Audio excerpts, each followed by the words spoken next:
nessa manhã, aleluia, pelo sacrifício que você fez, por você ter priorizado a mesa do Senhor nessa manhã, aleluia. Nós estamos, pois, não preparei, então não vou falar. Eu tinha que preparar um presente hoje para quem acertasse, mas mesmo sem o presente, vamos lá ver quem vai acertar. Nós estamos em que dia da nossa série? Terceiro? Só? Não. Não. Agora vai ser isso. Terceiro, quarto, quinto, sexto. Assim também já não vai valer. Já estamos a fazer coisa. Mas vamos lá, estamos em que dia? Ah.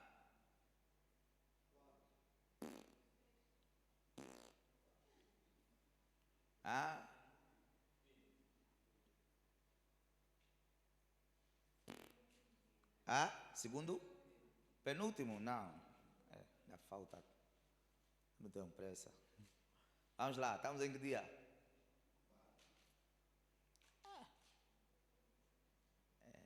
Não vai parecer, mas estamos no 8º dia da nossa série.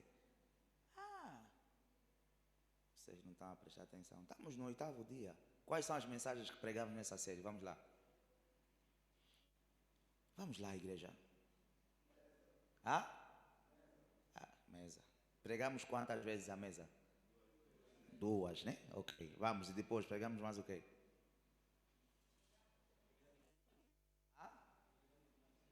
Não, a propriedade da abundância é quarta-feira. Honra e submissão, depois.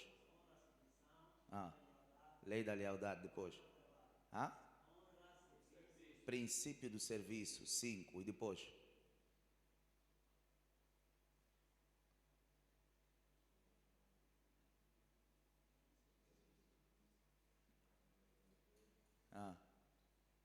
Testemunhas, 6. Está a faltar a 7ª. Quem acertar a 7ª, posso ponderar.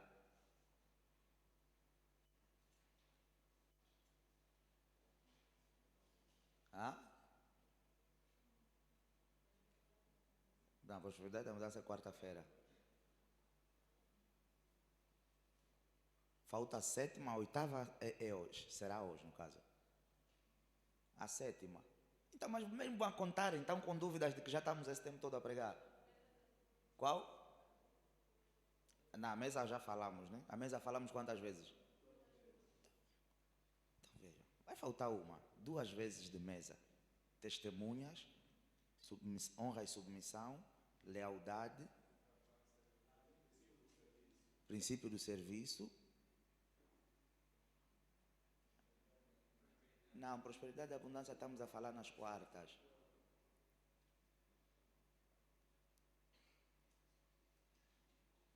Nem com cábula.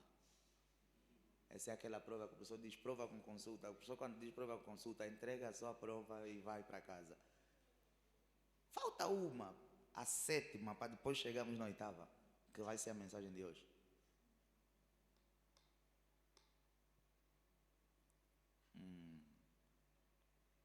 Não faz mal. Não faz mal. Pastor, qual é? Não vou dizer. Depois vai em casa, estuda. Amém? Amém? Graças a Deus. O que é que nós falamos a semana passada? Vocês nem se lembravam das mensagens? Falamos sobre a mesa, amém. Falamos sobre? Ok. E o que é que aprendemos? Tem microfone para o ministro, faz favor. Depois vai falar a irmã Nádia, vai falar a obreira Nuna, vai falar o líder Trindade, o obreiro Moreno também vai falar. Isso. Não teve no domingo passado? Salva pelo gongo. Okay. A obreira Daniela teve, também vai falar. Ficou na sala das crianças. Então tem que parar de ficar na sala das crianças. É verdade. Comecem a meter as mais novinhas, para as mais velhas. E essa mensagem é muito importante para as mais velhas. Quem está na sala das crianças hoje? Mais quem? E a líder Márcia? A Esther está onde? A Esther está a trabalhar na comunicação e imagem, não é?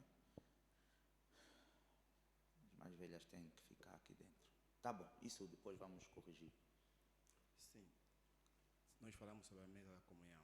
Que a mesa da comunhão é a mesa da transformação. E uma vez que nós somos modelo, devemos ser influenciador para o bem. Ok. E a Bíblia diz que o mundo está à espera da manifestação dos filhos de Deus. Qual é a manifestação? Manifestar os princípios do reino de Deus. Manifestar os princípios e a virtude do reino de Deus. É isso que nós aprendemos. Amém. Quem vai ser a próxima pessoa a falar? Por favor. Falamos sobre a mesa da comunhão, neste caso. E aprendemos que na mesa da comunhão existe intimidade com Deus. Amém. E vimos que existem coisas espirituais que só temos em posse, só ficamos a saber quando temos intimidade com Deus. Amém. Quem são as outras pessoas?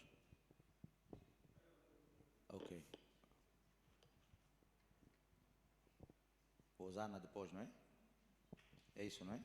Ok. Pai do Senhor, Pai, a Paz. paz do Senhor, Igreja. Amém.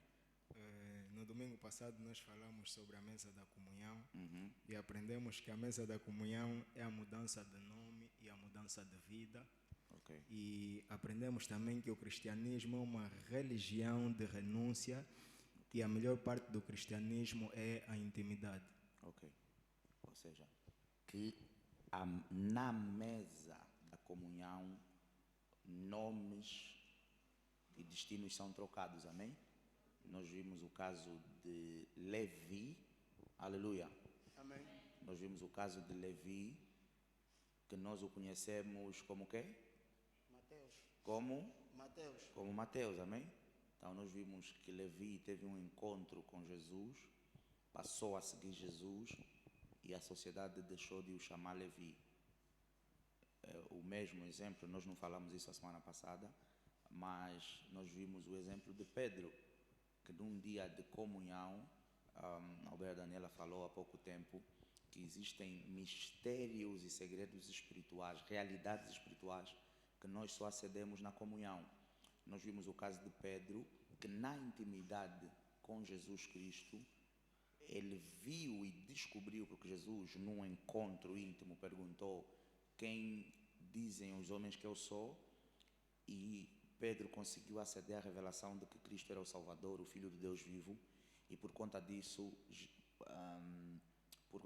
Jesus trouxe para Pedro a real revelação de quem ele efetivamente era. Então, na intimidade, ele descobriu que ele não era Simão, mas que ele era Pedro, a pedra pela qual a igreja do Senhor seria o quê? Seria edificada. Então, tem coisas sobre a minha e sobre a tua vida que você não vai descobrir na universidade, que você não vai descobrir nos cursos técnicos, que você não vai descobrir nas palestras e nas conferências. Não estou a dizer que essas coisas sejam más, amém? Têm a sua importância, mas existem realidades e verdades sobre a tua vida e sobre o teu destino que você vai aceder a elas somente na intimidade e no quê? E na comunhão com o Senhor. Aleluia? Vamos lá, líder Trindade, por favor.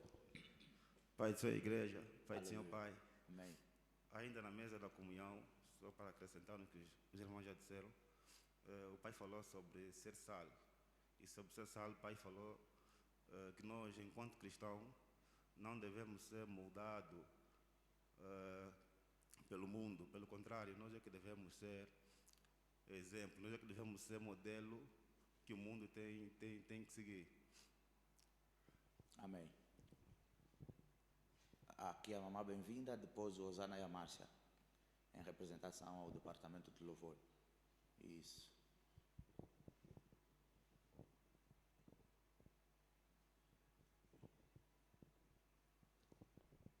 A paz do Senhor. Amém. Domingo passado aprendemos que a mesa do Senhor traz transformação e é prazeroso. Amém. Amém. É isso mesmo. Está aqui o Osana. Gostaria que o Pai me permitisse fazer leitura da Bíblia Ok. no livro Mateus 15, Amém. no seu verso 27, onde uma mulher se encontra com Jesus e pede para que o Senhor lhe abençoasse. Amém. Mas o Senhor fala que não é bom, né, que se dá pães aos cães. Mas ela responde a Jesus, né, que até os cachorritos comem das migalhas que caem da mesa dos seus donos. Isso me levou a entender, enquanto meditava da pregação do domingo passado, que devemos procurar ser participante da mesa, tal como essa mulher também procurou ser. Porque cada vez mais que nos assentamos na mesa da comunhão, mais nos assemelhamos a Deus, mas herdamos o seu caráter, os frutos do Espírito. E na mesa não só somos transformados, como nos conhecemos ainda mais, porque o Senhor nos leva a ver o quão nos leva a entender que ainda existem em nós alguns vazios que nós não conhecemos. Very well. Está ali a Márcia, não é? Vamos lá, Márcia. A paz do Senhor, igreja. Amém. A paz do Senhor, Pai. Aprendi também que na mesa da comunhão é estar mais perto de Deus, aprender com a presença, né? E também. Amém. Amém. É isso. Vamos ter esses dias. Vamos celebrar por cada intervenção. Mais alguém quer acrescentar alguma coisa? Mais alguém quer acrescentar alguma coisa? Amém. Então estamos livres para seguir. Aleluia. Nessa manhã nós estaremos falando novamente sobre a mesa. Aleluia. E nós vamos falar sobre a mesa da salvação. Aleluia. Alguém diga a mesa da salvação. A mesa da salvação. Abra aí, por favor, Mateus, capítulo de número 22. Mateus, capítulo de número 22. Aleluia. Mateus, capítulo de número 22. O livro de Mateus é o último livro do Novo Testamento. Aleluia. Aleluia. Isso, concordem mesmo. Mateus, capítulo de número 22. Quem já lá está, diga amém. Quem não está, diga eu estarei. Mateus, capítulo número 22. Já lá está todo mundo? Glórias a Jesus. Versículo do número 1. Diz assim a palavra do Senhor. Então Jesus, tomando a palavra, tornou a falar-lhes em parábolas, dizendo: o reino dos céus é semelhante a um certo rei. Aleluia. Jesus disse o que é? O que é que Jesus disse? O que é que Jesus disse? O reino dos céus. Aleluia. Isso. O reino dos céus é semelhante ao rei que celebrou as bodas de seu filho e enviou os seus servos a chamar os convidados para as bodas. E estes não quiseram vir.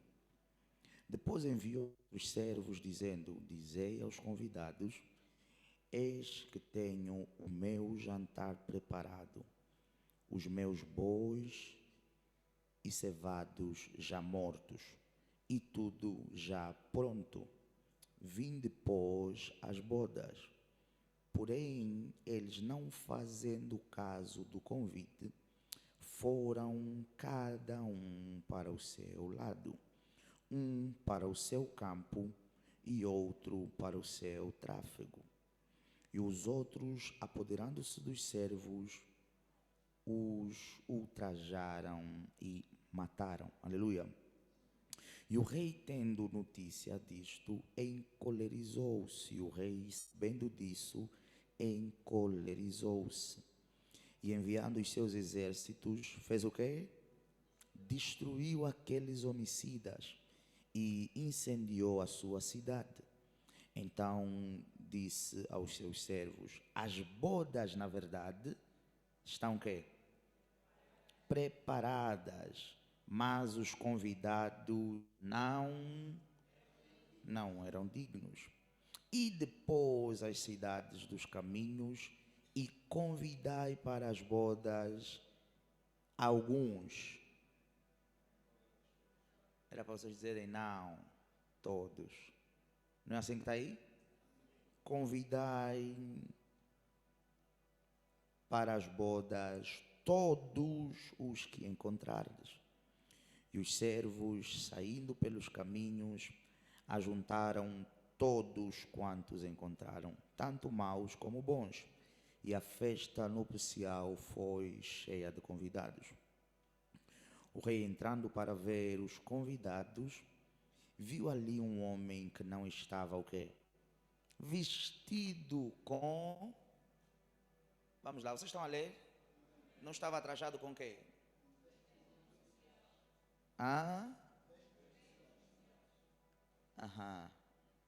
Nupciais. Aleluia. Versículo 12. E diz: amigo, como entrastes aqui, não tendo vestido nupcial? E ele emudeceu. Disse então o rei aos servos: amarrai-o de pés e mãos, levai-o e lançai-o nas trevas exteriores. E o que é ali? Pranto e ranger de dentes. Versículo 14.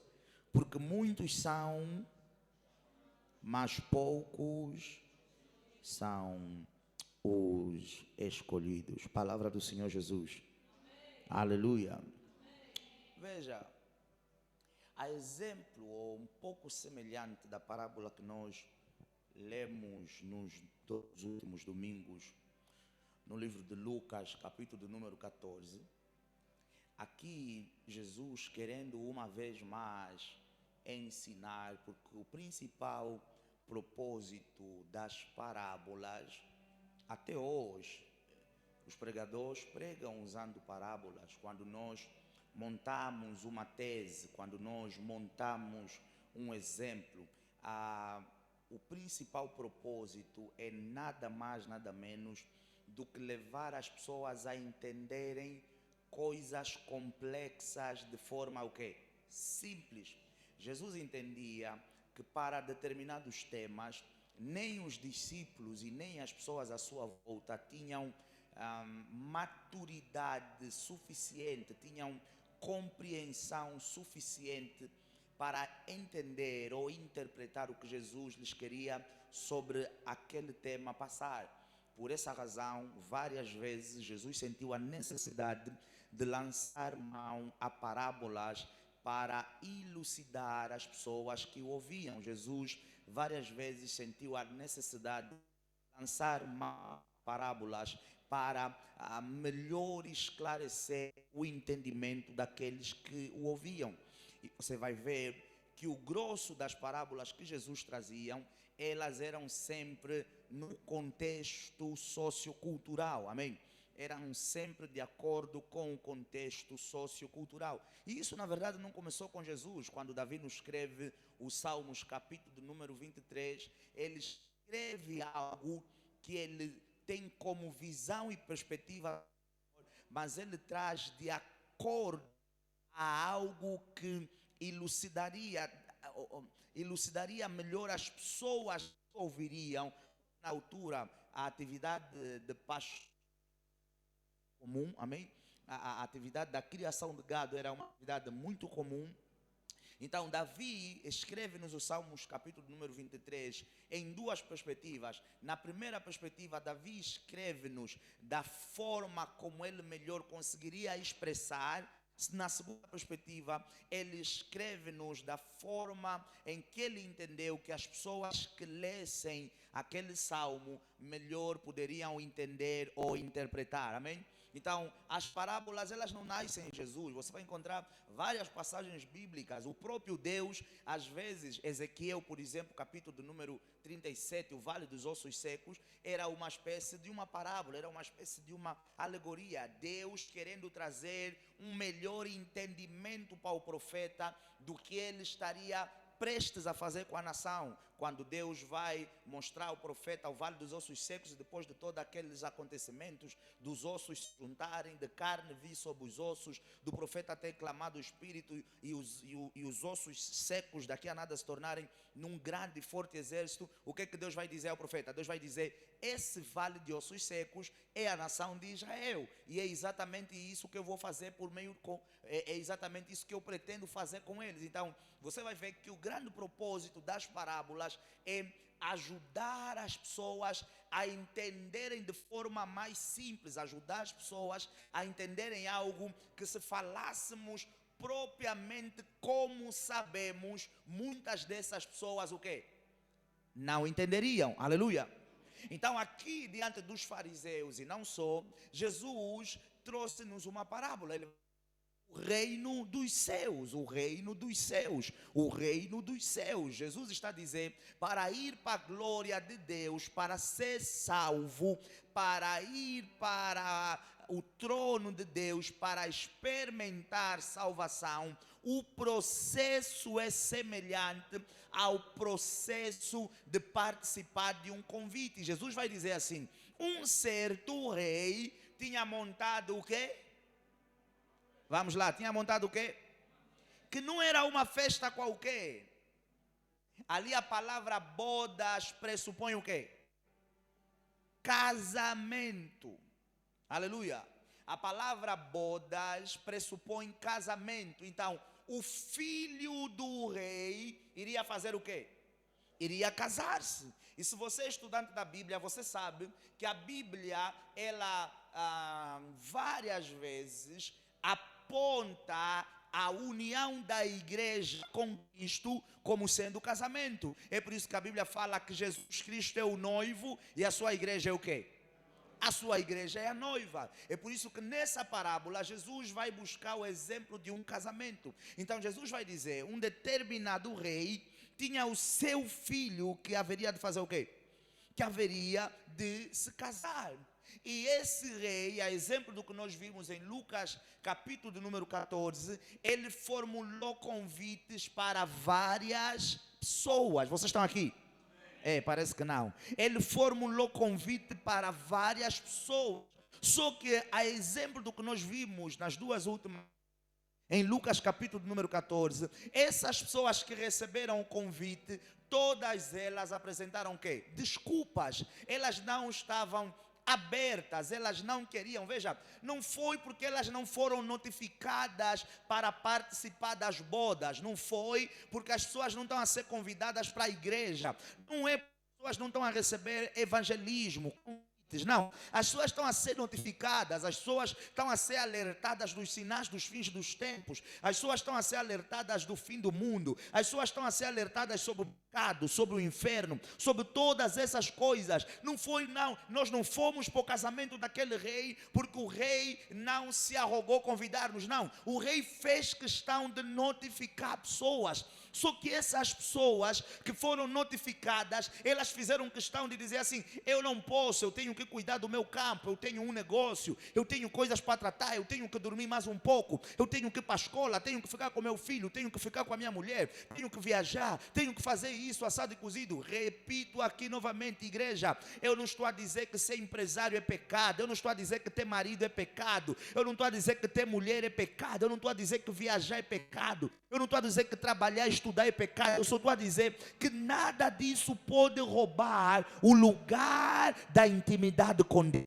Nada disso pode roubar o tempo de podermos nos sentar na mesa dos reis dos reis. Veja, você tem o teu tempo para trabalhar, mas você tem que ter o teu tempo para intimidade. Você tem o teu tempo para o teu marido e para a tua mulher, mas você tem que ter o teu tempo para intimidade. Você tem o teu tempo para negócios, mas você tem que ter o teu tempo para intimidade. Você tem o teu tempo para estudar, para ver filmes, para ir para o cinema, para namorar, para ir para a praia, para ir para festas, mas você tem que ter o tempo para intimidade. O erro e o que deixa o coração do rei é quando é tempo de comunhão e você quer usar aquele tempo para festa. O que deixa o coração do rei triste é quando é tempo de comunhão e você quer usar aquele tempo para o futebol. O que deixa o rei triste é quando é tempo de comunhão e você quer usar aquele tempo para dormir. O que deixa o rei triste é quando é tempo de comunhão e você quer usar aquele tempo da comunhão para coisas do teu belo prazer. Isso é que deixa o coração do rei o quê? Entristecido.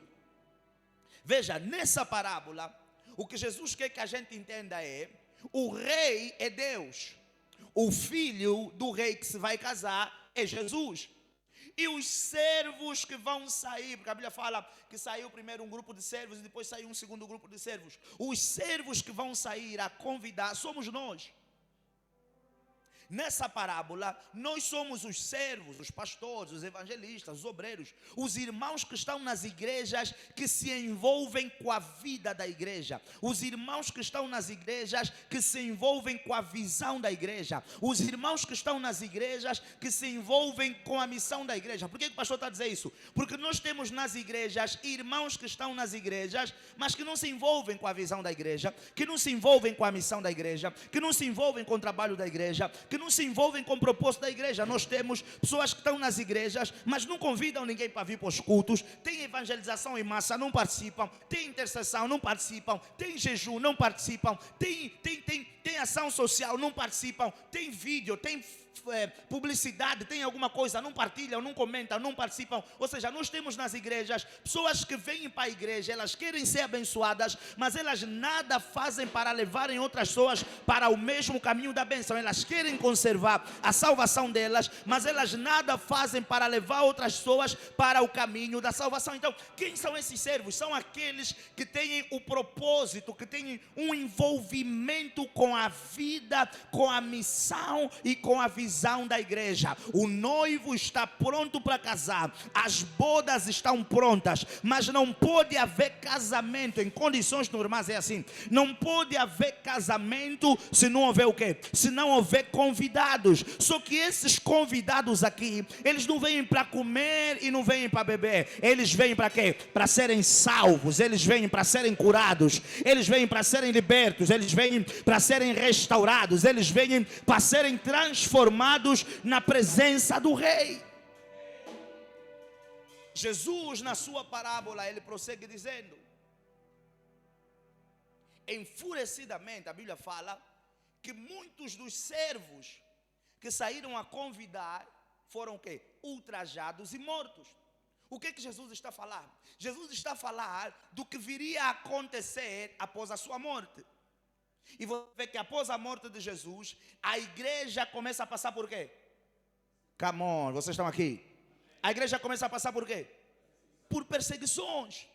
Apóstolos são apedrejados, apóstolos são queimados vivos, apóstolos são crucificados de cabeça para baixo, apóstolos são cortados ao meio, apóstolos e cristãos são lançados em arenas e são comidos, tragados por leões e outros animais. Então, Jesus está a dizer: é bom que vocês tenham a consciência que por quererem levar pessoas para o casamento, que por quererem trazer pessoas para a boda, muitos vão morrer por conta disso. Mas bom é Deus que mesmo tendo alguns tendo morrido, não faltaram servos para sair e trazerem para a boda outros convidados. E Jesus vai falar uma outra coisa no decorrer da sua parábola. Ele vai dizer que muitos são os chamados, mas poucos são quem? Os escolhidos. E eu sei que se você olhar numa primeira vista, não faz muito sentido. Me chamaram. Se me chamaram, pressupõe o quê? Que me escolheram.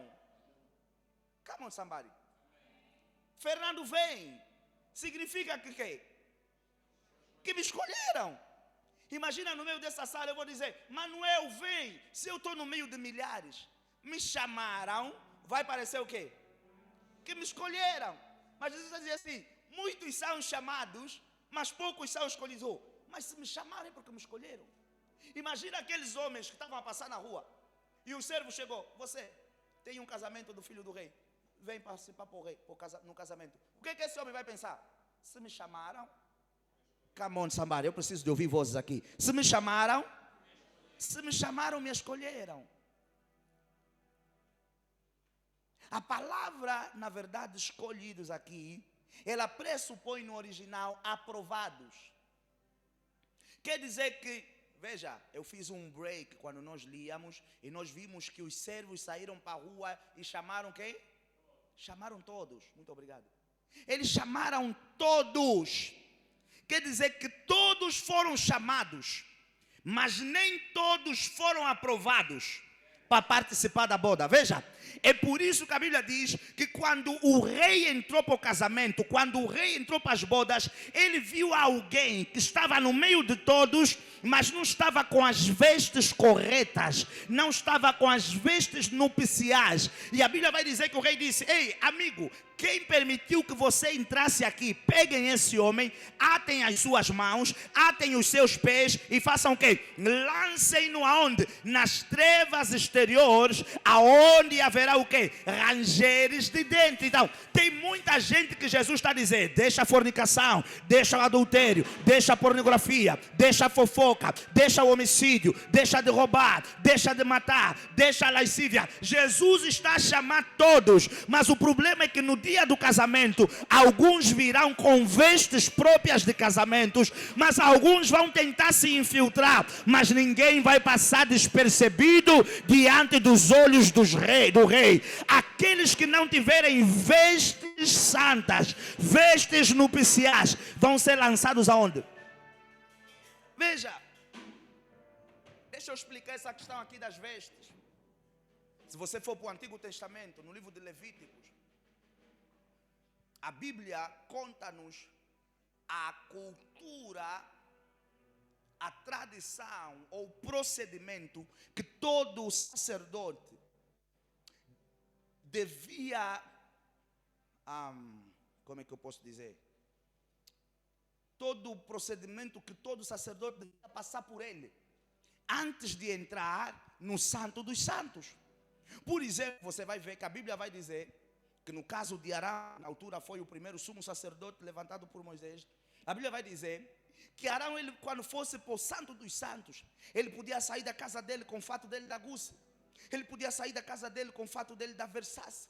Ele podia sair da casa dele com o fato da Massimo Dutti. Ele podia sair com um sapato caro. Ele podia vir com roupa que ele quisesse vir. Mas quando ele chegasse no templo, a Bíblia diz que Arão tinha que tirar a roupa dele normal, a roupa dele comum, a roupa dele habitual. Ele lavava as mãos, lavava os pés, lavava os rostos, que era o processo de purificação e santificação. Mas pastor, acabava aí? Não acabava aí. A Bíblia diz que o sacerdote, para chegar até o Santo dos Santos, ele tinha que vestir vestes brancas de linho puro, que representavam aos olhos de Deus pureza, santidade, que representavam aos olhos de Deus, eu estou limpo para chegar diante da tua presença, Senhor. Não me rejeites, não me reproves e não me mates. O que Jesus está a dizer, na verdade, vestes não são só vestes, vestes são coisas espirituais. O que Jesus está a dizer é que muitos vamos querer chegar diante das bodas do Filho do Rei com pecado, com adultério, com todas as sortes de mal, mas o rei vai dizer, você não está com vestes puras, você não está com vestes santas, e por essa razão você vai ser lançado no lago de fogo. E Jesus está dizendo, nesse lugar aonde você vai ser lançado, vai haver dor, vai haver choro, vai haver sofrimento, vai haver rangeres de dente. E veja, deixa eu trazer aqui para o contexto natural. Você sabe que mesmo que você é convidado no dia, se você aceitar aquele convite, você vai se esforçar para se vestir à altura do quê? Do evento.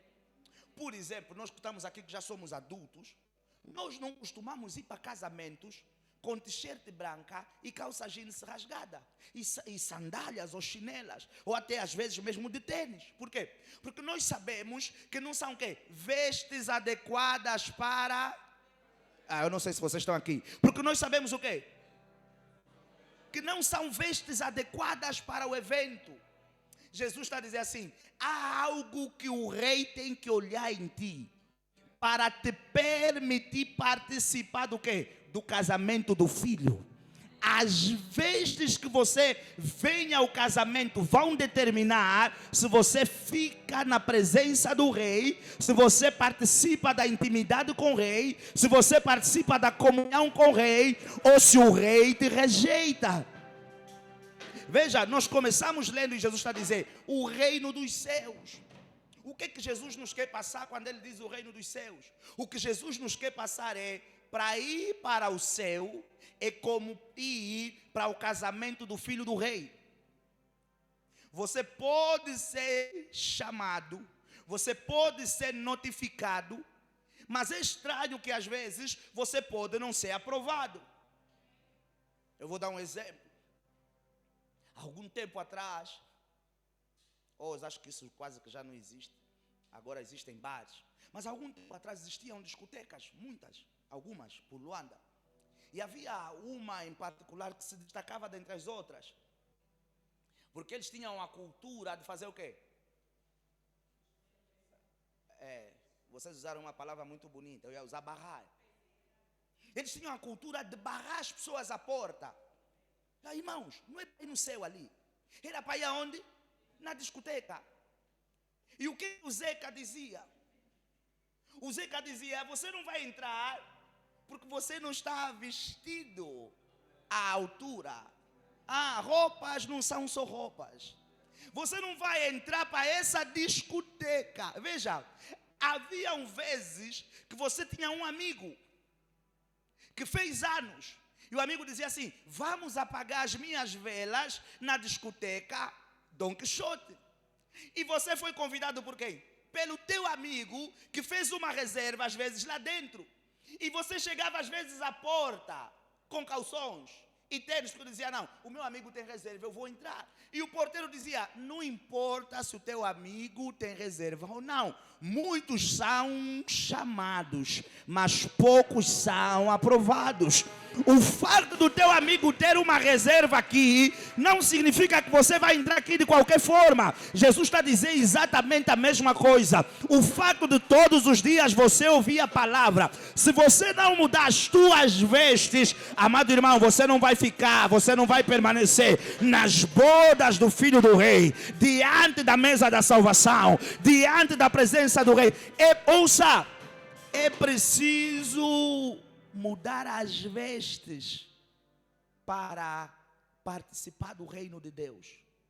É preciso mudar as vestes para participar do reino dos céus. É preciso mudar as vestes para experimentar a salvação. Amados irmãos, nós precisamos, veja aí. Deixa tocar nesse ponto primeiro. Quando o pastor está a falar de mudar as vestes, eu estou a falar de ações, eu estou a falar de comportamentos, eu estou a falar de escolhas, eu estou a falar de estilo de vida, eu estou a falar da forma como vivemos, eu estou a falar das atitudes que temos tomado no dia a dia. Não se esqueça que nós estamos a falar que você é cristão e que você é modelo. Então significa que não se entra para a presença do Rei dos Reis de qualquer forma. Arão tinha que trocar as vestes dele, tinha que passar por um processo de... Vou explicar algo que vocês vão tentar entender o que é que eu estou a falar. Vocês já viram algumas vezes os malianos, uma coisa semelhante, vocês já viram os malianos às vezes sentarem-se à porta da cantina com um cântaro de água e lavam as mãos, e lavam o rosto, e põem na boca, bocejam, e cospem, e lavam os pés? Quem já viu isso? Não, ele não está a fazer aquilo por fazer. E por isso é que você vê que eles fazem às vezes todos os dias e algumas horas específicas do dia. Porque aquilo, veja, Você sabe que os muçulmanos são descendentes de quem? De Ismael. E Ismael era filho de quem? De Abraão. É por isso que você vai ver que no muçulmanismo, se você prestar um pouco atenção, estudar um pouco sobre isso, você vai ver que alguns princípios, que alguns códigos vão parecer muito semelhantes a algumas coisas que nós desenvolvemos no cristianismo. Porque era suposto, na verdade, eles serem povos irmãos. Só que os ismaelitas, quando se separam, eles começam a idolatrar e a adorar outros deuses. Eles desligam-se um pouco da ideologia central do pai Abraão. Esse ato, por exemplo, que eu acabei de dizer que eles fazem, na cultura deles, o que é que eles estão a dizer? Santificação. E normalmente, presta atenção, é um ato que eles fazem antes de fazer o quê? De rezar. Porque na consciência deles, eu não posso entrar na presença de Halá impuro. É a mesma coisa que os sumos sacerdotes, é a mesma coisa que foi instituída lá atrás por Moisés. Nenhum sumo sacerdote pode entrar no santo dos santos, o quê? Impuros. Mas pastor, eu não estou a perceber essa conversa de sumo sacerdote, isso não tem nada a ver contigo. Não, tem tudo a ver contigo. Por quê? Porque Jesus disse que em Cristo fomos constituídos o quê? Reis e sacerdotes. Pastor, eu não estou a perceber. Significa que você não pode entrar, não pode permanecer na presença dos reis impuro, imundo, com vestes sujas, com o corpo sujo, com as mãos sujas, com a mente suja. Porque você é o sacerdote do Novo Testamento. Eu dei essa volta toda para dizer que esse é o princípio. O rei olhou para aquele homem e disse: todos estão trajados à altura do evento. Todos estão trajados à altura do encontro. Mas esse homem não está trajado. Não era a roupa dele física, era a impureza, era o pecado. E enquanto os outros beneficiaram e foram permitidos ficar na presença do rei, a Bíblia está a dizer: aqueles que não se purificaram, aqueles que não trocaram as suas vestes, aqueles que não se prepararam para o encontro, aqueles que não se prepararam para o evento, o que aconteceu com eles? Foram lançados para as trevas, o quê? Exteriores, aonde há o quê? Choro e ranger de dentes. Igreja, porque nós estamos a falar da mesa da salvação. É tempo, se você está aqui nessa sala, debaixo da influência da minha voz, ouça com atenção. É tempo de nós pararmos de brincar de ser cristão. Ouça, é tempo de nós pararmos de levar um cristianismo soft. Eu posso falar, é tempo de nós pararmos de aceitar um cristianismo que aceita tudo. Ouça, você pode aceitar tudo, a terra pode aceitar tudo, mas o céu nunca vai aceitar tudo e nunca vai aceitar todos. Você pode aceitar tudo, mas o céu não vai aceitar tudo. O céu não vai aceitar que você venha de qualquer jeito, de qualquer forma. O cristianismo vai requerer de nós sacrifícios, renúncia, mudança, transformação. O pastor está a dizer perfeição, não, mas estamos a dizer assunção dos nossos erros, das nossas debilidades e lutar diariamente para uma vida de transformação e lutar diariamente para mudarmos as nossas vestes, para vestirmos todos os dias que possível e necessário vestes o mais santas possíveis. Jesus está, veja, não é tempo de livremente, deliberadamente, por tudo e por nada, negar o convite do rei. E tem sido isso que nós temos estado a fazer diariamente. Negar os convites da mesa do rei. Negar de participar da mesa do rei. Negar de participar das bodas do filho do rei. E Jesus está ali a falar. E Jesus está ali a chamar. Pastores pregam, evangelistas pregam, apóstolos pregam. A tua Bíblia está ali. Mas nós não temos tomado a postura que se requer de verdadeiros cristãos. João capítulo número 10, versículo número 27, a Bíblia está a dizer que Jesus disse: as minhas ovelhas, elas fazem o quê? Elas conhecem a minha voz. E delas, é o quê? Eu sou conhecido. Quer dizer que para ser ovelha de Jesus, você deve conhecer a voz de Jesus. E quando Jesus está a falar de conhecer a voz dele, ele está a falar de reconhecer quem é e de obedecer, cumprir, aplicar, alinhar-se com a missão, com o propósito e com a visão dele aqui na terra. Porque na discussão de João capítulo número 10, eram os fariseus e os doutores da lei a não aceitarem quem Jesus era, a não aceitarem as obras de Jesus, a não aceitarem a missão de Jesus, a não aceitarem o chamado de Jesus, a não aceitarem que Jesus era Deus. A Bíblia diz que inclusive nesse dia quiseram apedrejá-lo. Aí está dizendo: eu não tenho porquê. Era como se eu estivesse a dizer: eu não tenho porquê provar nada, eu não tenho porquê lutar convosco. Porque as minhas ovelhas, elas conhecem a minha voz. E como elas conhecem a minha voz, quando eu disser que não é para matar, elas vão deixar de matar. Quando eu disser que não é para roubar, elas vão deixar de roubar. Quando eu disser que não é para se prostituir, elas vão deixar de se prostituir. Quando eu disser que é para abandonar a fornicação, elas vão abandonar. Quando eu disser que é para abandonar adultério, elas vão abandonar. Quando eu disser que é para abandonar isso, aquilo e aquilo outro, e a Bíblia fala nesse capítulo que depois tentaram apedrejar Jesus, que Jesus desapareceu do meio deles e foi para o Jordão, aonde João Batista costumava fazer. E sabe o que aconteceu? Ele disse: as minhas ovelhas conhecem a minha voz e delas eu sou conhecido. A Bíblia diz que a multidão, as pessoas fizeram o quê? Foram encontrá-lo no Jordão. Por quê? Porque quando você conhece a voz do pastor, você segue o pastor. Quando você conhece a voz do pastor, você vai aonde o pastor está. Quando você conhece a voz do pastor, você obedece o que o pastor quer que você faça. Quando você conhece a voz do pastor, você cumpre, ouça, às vezes você vai cumprir cegamente o que o pastor quer que você faça. Esse era o problema de Naamã. Naamã não conhecia o profeta. Naamã sabia que o profeta tinha a graça para provocar milagres, mas ele não conhecia o profeta. É por isso que ele contestou o quê? As ordens do profeta. Mas a serva de Naamã conhecia o profeta. É por isso que ela disse a Naamã: não contestes o quê? A ordem do profeta. Quando você conhece o pastor, você não contesta a ordem do profeta. Jesus está a dizer: eu as conheço. E elas o quê? Elas me conhecem. Veja aí.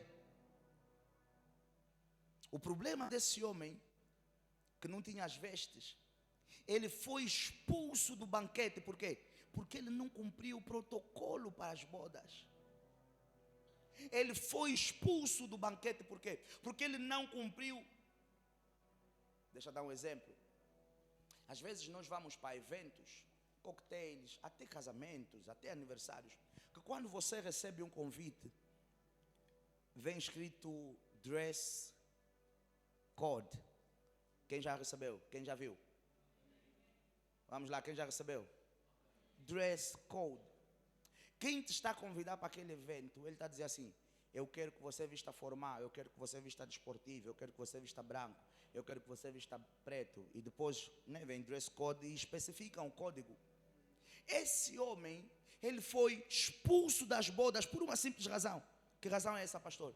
A razão pela qual ele foi expulso das bodas, a razão pela qual ele não participou da mesa da salvação, foi porque ele não cumpriu os requisitos.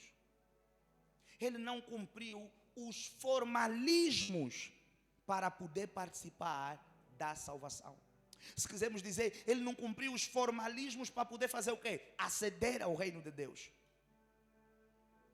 Vestes, toda vez que você vir na Bíblia falar de vestes, ela não está falando só da roupa. Vestes falam de pureza, vestes falam de santificação, vestes falam de autoridade. É por isso que quando Elias sobe, o manto de Elias cai.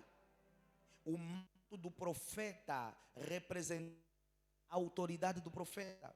É por isso que quando o anjo do Senhor aparece a João, que está preso no livro de Atos, capítulo 11 ou capítulo 12, se não me falha a memória, quando o anjo do Senhor aparece a João, diz: João, calça as tuas sandálias, e diz o quê? Coloca a tua capa. Você não pode sair dessa cadeia sem a tua autoridade. as vestes não nos falam só de vestes. Na cultura e na tradição judaica, a forma como você se veste diz muito de quem você é. Toda roupa para o judeu comunica alguma coisa. Toda roupa, e antigamente era muito mais acirrado essa cultura, esse princípio do que agora. É por isso que os fariseus, eles tinham vestes próprias. O fariseu não precisava dizer que era fariseu, porque quando ele saísse para a rua, com aquele chapelão, com aquela roupa, aquela batina, com as cordas e tudo mais, você olhava para o cara diante de si, e você sabia que você estava diante de um fariseu. Hoje, o judeu ortodoxo, ele não precisa te dizer que ele é judeu ortodoxo. Você olha para a barba, você olha para aquele cabelo encaracolado, você olha para aquele o chapéu preto, ou aquela coisita que eles colocam aqui, o fato preto, o branco. Você olha para aquele camarada e você sabe que ele é um judeu ortodoxo, tradicional, conservador. Então, vestes na Bíblia, eles não estão só nos a falar de roupa, não, vestir não. Eles têm códigos. E aquele homem foi para o inferno, por quê? Porque as vestes que aqui se referiam era pureza, era santidade, era santificação. Não se pode participar. O que a Bíblia quer nos ensinar é que você não vai ser salvo se você não estiver puro. Você não vai ser salvo se você não estiver santo. Você não vai ser salvo se você não estiver limpo. Você não vai ser salvo. A Bíblia fala que quem se constitui, aliás, amigo do mundo, se constitui o quê? Inimigo de Deus. Então, você não vai ser salvo se você ainda gosta de discoteca, de bar. Pastor está falando essas coisas, eu tenho que falar porque o teu sangue não vai cair na minha mão. Se o teu sangue tiver que cair na mão de alguém, vai cair na tua própria mão. Você não vai ser salvo se você gosta ainda de bar, se você ainda gosta de discoteca, se você ainda gosta de fumar, se você ainda gosta de 2, 3 namoradas, 2, 3 namorados, você não vai ser salvo. Você não vai ser salvo se você ainda rouba. E o pior não é só fazer, o pior é se conformar com o que você está fazendo. O pior não é só fazer, o pior é não lutar contra o que você está fazendo. O pior não é só fazer, o pior é não desenvolver a consciência de que eu preciso pôr fim a esse ciclo na minha vida. O pior não é só adulterar, o pior é isso já não pesar para quem está adulterando. O pior não é só fornicar, o pior é fornicação se tornar já parte do dia a dia, prato do dia, do cristão. Quando você não abre mais a porta e diz assim, eu preciso fechar essa porta. Sabe o que a Bíblia diz? O grande problema, eu não queria entrar aí, mas veja, o grande problema é que nós estamos assim a pensar, maioritariamente aqui, jovens, a pessoa mais velha nessa sala deve ter 30 anos. Oh, alguém diga amém. É isso. Jovens. E o engano do jovem é pensar o quê? Eu tenho 30 anos. Tenho 20 anos. Eu tenho longevidade. Eu vou viver até os 70. A Bíblia está a dizer assim. A vinda do Senhor será como do quê? Do ladrão. Ninguém sabe a hora. Ninguém sabe o dia. Ninguém sabe o momento. Se não aconteceu consigo, você já viu histórias de pessoas que eles roubaram em casa? E quando eles acordaram, começaram a se perguntar, eu não sei onde é que eles entraram. Eu não sei como é que eles entraram. Mas a porta estava trancada, o portão estava trancado. Nós não ouvimos nada. É assim que vai acontecer. Sabe o que a Bíblia está a dizer? Porque se você soubesse que segunda-feira o gatuno vai vir na tua casa, você ia trancar a porta.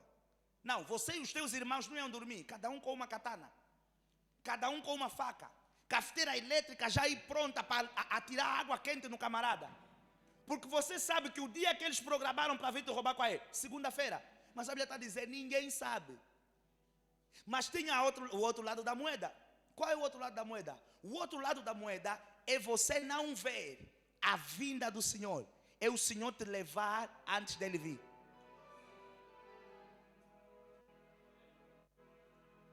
A quem vai ver em vida a vinda do Senhor? Mas muitos, nós sabemos o que aconteceu conosco essa semana. 27 anos. O Senhor levou. Mas muitos não vão ver a vinda do Senhor. O Senhor vai levá-los antes dele vir. A minha questão é, se o Senhor te leva, e no momento que você está a subir, as tuas roupas estão puras, você sabe para onde você vai. Mas se o Senhor te leva, e no momento que você estiver a subir, as tuas roupas estão impuras, você também... Ouça, eu quero que a igreja entenda, eu quero que a igreja entenda e viva com a consciência de que o inferno é real. Eu quero que você viva com a consciência de que o inferno é real e que se você não mudar as tuas vestes e morrer agora, é para lá que você vai. E Jesus está dizendo que aí vai haver fogo, aí vai haver temor, aí vai haver ranger de dentes. A Bíblia fala numa outra passagem que 24 sobre 24 horas. Jesus nos conta da parábola do rico e de Lázaro. Que ele pediu uma gota de água. A água... Você vai no inferno com um bidão de água, você atira, a água não chega no corpo. Porque o fogo é tanto que a água evapora-se. Irmãos, é um sofrimento interminável. O sofrimento do inferno é um sofrimento eterno. E eu costumo dizer que é a maior de todas as tolices. Você já está a sofrer aqui na terra. Morrer para a tua alma ir mais para o inferno e sofrer no inferno. Porque você não quis fazer o quê? Mudar as vestes. Você já luta para comprar carro, para pagar renda, para fazer não sei o que para os filhos, para viajar. A vida do angolano, então, parece que o pacto que tem com Satanás é mesmo Jesus Cristo. É quase uma luta para tratar um documento. Não vamos falar de prosperidade, de sucesso. Tratar um documento, e tratar um bilhete, e tratar um assento. Você passa o dia todo, você calor atrás de calor. Então você já luta aqui na terra. Você já sofre aqui na terra. Para fazer a tua empresa crescer. Para fechar contratos. Para fazer assado e cozido. Você já vive uma vida de luta. Você vai dar de mão beijadas, igreja, a tua alma para Satanás brincar. Porque você não está conseguindo dizer para o teu namorado, para a tua namorada: temos que parar de fornicar. Se você me ama, vamos casar e vamos fechar esse ciclo. Você não está conseguindo dizer aos colegas: temos que parar de falsificar as faturas. Porque sai da empresa 5 milhões, mas compramos o produto a 2 milhões. E às vezes ficamos com 2 milhões e 2 milhões e 500. Isso é pecado. Amém ou não amém? É pecado. A empresa te dá 5 milhões e você gastar 1 milhão e ficar com 4 milhões. Isso é roubar. E às vezes, para não cair na desgraça dos colegas, nós não queremos dizer aos colegas: não contem mais comigo, porque senão os colegas vão pensar: não, eu não vou vos queimar, essa é a vossa vida, mas eu não quero mais participar. Tem pessoas a participarem de pecados, igreja, tem pessoas a participarem de pecados só para agradar o próximo. Quando a Bíblia está dizendo assim: é individual a salvação. Ouça, e você vai se surpreender. Que aquele teu próximo que você está a lhe agradar pode beneficiar amanhã de misericórdia, de compaixão e ir salvo. E você que está ali a dançar a música dele, a tua alma ir para o inferno. Eu quero que você entenda que o inferno é real. Os convites estão a ser feitos. A Bíblia fala, e nós acabamos de ler, que o rei disse: as bodas estão o quê? Preparadas.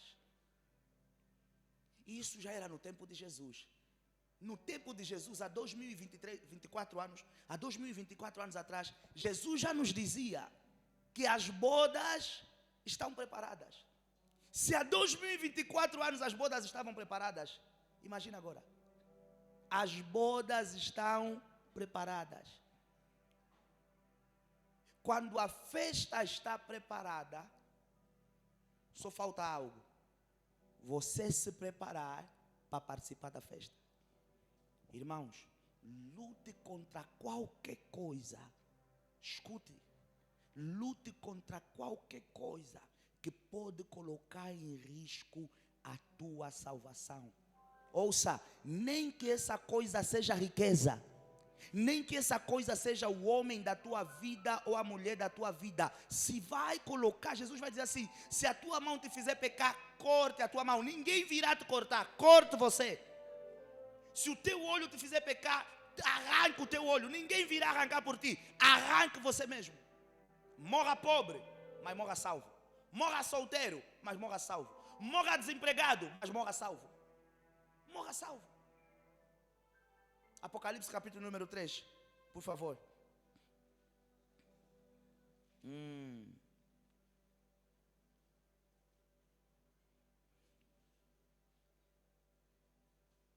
Apocalipse capítulo número 3.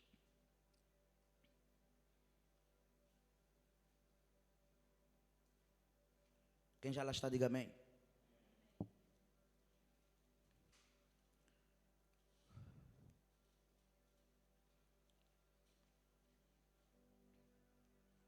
Apocalipse 3,14.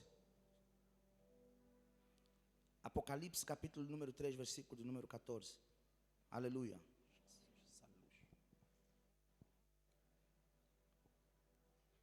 Obrigado.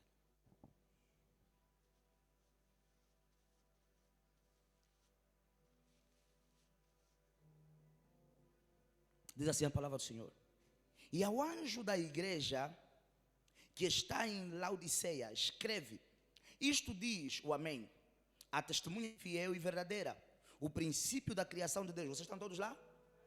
Isso. Apocalipse 3,14. Amém?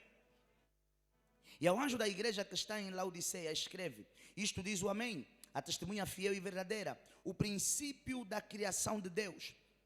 Eu sei as tuas obras, que nem és frio, mas o quê? Nem és quente. Oxalá foras frio ou quente. Assim, porque és morno e não és frio nem quente, o que é que vai acontecer? Vomitar-te-ei da minha boca. Como dizes, rico sou, estou enriquecido e de nada tenho falta, e não sabes que és um desgraçado e miserável, e pobre, e cego, e nu.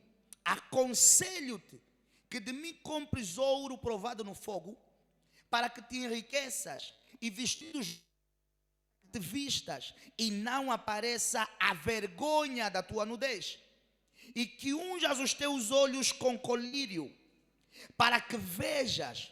Eu repreendo e castigo a todos o quê? Quantos amo.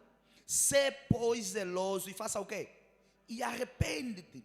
Eis que estou à porta e faço o quê? E bato. Se alguém ouvir a minha voz e abrir a porta, o que é que vai acontecer? Entrarei em sua casa e com ele vou fazer o quê? Você pressupõe o quê? E comemos aonde? Na mesa. Na mesa. Entrarei em sua casa. Não é sobre comida. Jesus está a dizer para a igreja: eu estou a chamar a vossa atenção. Se vocês abrirem o vosso coração, eu vou vos salvar. Não é para ir comer o pão deles. É para salvá-los. É a mesa da salvação. Por quê? Porque Jesus está a repreender um povo pecador. Ele está a dizer: eu estou a bater a vossa porta. Eu estou a bater a vossa porta. Abram a porta e permitam-me eu ter comunhão e intimidade convosco. Para comer um guisado de carne. Porque esse Jesus aqui já está no céu, com o corpo glorificado. Já não come pão, ele já não come peixe, ele já não come carne. Ele está falando para eles na dimensão daquilo que eles vão poder entender. Porque quando o judeu ouve entrar, sentar, comer, o judeu já sabe que significa na cultura deles o quê? Comunhão, intimidade. Então eles sabem que Jesus quer ter o quê? Intimidade e comunhão com eles. E eles sabem que na comunhão com Jesus há salvação. Eis que estou à porta e bato. Se alguém ouvir a minha voz e abrir a porta, entrarei em sua casa e com ele cearei e ele comigo. Ao que vencer, lhe concederei que se assente comigo no meu trono, assim como eu venci e me assentei com meu Pai no seu trono. Quem tem ouvidos? Eu não ouvi. Versículo 22. Quem tem ouvidos? Quem tem ouvidos? Veja. Deixa eu trazer o contexto. Apocalipse capítulo de número 1. Após um longo período de perseguição, após tentativas falhadas de se matar o apóstolo João, a Bíblia diz que ele foi exilado na ilha de Pátamos, amém? E quando ele é exilado na ilha de Pátamos, o apóstolo João, ele conta-nos que ele ouviu uma voz que falava como se viesse de trás dele, perto do seu ouvido. E quando ele se virou para essa voz, ele apercebeu-se que era Jesus, porque Jesus disse: eu sou o amém, eu sou o verdadeiro, eu sou a testemunha fiel, eu sou aquele que esteve desde o princípio. Escreve essas cartas e envia para essas 7 igrejas. Então, nesse momento, eram igrejas que já tinham nome, eram igrejas que já existiam. E Jesus orientou ao apóstolo João que escrevesse ao anjo da igreja. Quando a Bíblia nos fala do anjo da igreja, a Bíblia não está falando do anjo do céu que voa. Na verdade, quando a Bíblia nos fala do anjo da igreja, a Bíblia está falando do quê? Quem sabe? Do pastor da igreja. Então Jesus orientou a João que enviasse 7 cartas aos pastores de 7 igrejas. Essa carta que nós acabamos de ler é a carta que foi enviada à igreja de Laodiceia. E o problema da igreja de Laodiceia qual era? O problema da igreja de Laodiceia é que Jesus começa logo dizendo assim: há um problema que eu destaquei no vosso meio. Que problema é esse? Vocês não são quentes, vocês também não são frios. O que é que vocês são? Vocês são mornos. Pastor, mas por que Jesus disse isso? Jesus estava a dizer ao povo de Laodiceia: vocês não são constantes, vocês não são consistentes, vocês não são decididos, vocês não são disciplinados. Ou peca só e continua a pecar, ou se converte de uma vez e continua convertido. Não adora hoje a Deus e amanhã vai mais pecar. Não adora amanhã a Deus e depois vem mais pecar. Ou não peca hoje e amanhã vem mais adorar a Deus. A minha vida é tua, o meu coração é teu, eu vivo para ti. Não, Jesus está a dizer: oxalá fosses quente ou fosses frio. O que é que Jesus está a dizer? Definição. Quando as pessoas olharem para ti, elas vão saber: você é cristão, porque você é modelo. Ou quando as pessoas olharem para ti, vão dizer assim: não, esse não é cristão, é mesmo pecador, é mesmo ímpio como nós. As pessoas não podem olhar para mim e olhar para ti e dizer assim: mas você que é a igreja também faz isso, você que é cristão também faz isso. Quando as pessoas nos dizem isso, elas estão a dizer o que Jesus nos disse: você não é quente, você também não é frio. Ou seja, você não é decidido, você está na corda bamba. E o que é que Jesus está dizendo? Por conta disso, eu vou ter que te vomitar. A palavra vomitar pressupõe eu rejeitei. Jesus está a dizer: eu vou rejeitar os crentes de Laodiceia, ou eu vou rejeitar os cristãos que não são consistentes, que não são constantes, que não sabem quem eles são ou o que é que eles querem. Uns cristãos que não estão definidos. Amado irmão, ouça. A igreja precisa entender que o cristianismo é uma religião de renúncias, é uma religião de sacrifícios, é uma religião que vai te levar às vezes a perder coisas. Sabe o que a Bíblia diz? Que a nossa leve e momentânea tribulação não se compara com a glória que em nós há de ser revelada. Então, se você quer ser cristão, você precisa entender que há um padrão que você deve seguir. Há algo que Jesus está à espera de mim e está à espera de ti. E o que é que Jesus está à espera? Jesus não está à espera que você seja morno. Não. Jesus está à espera de uma definição clara. Por quê? Porque o próprio mundo está à espera de uma definição clara dos cristãos. A ardente expectação da criatura está à espera do quê? Da manifestação dos filhos de Deus. O próprio mundo está à espera de uma evidência nítida. Não, o mundo não está à espera de ver um cristão híbrido.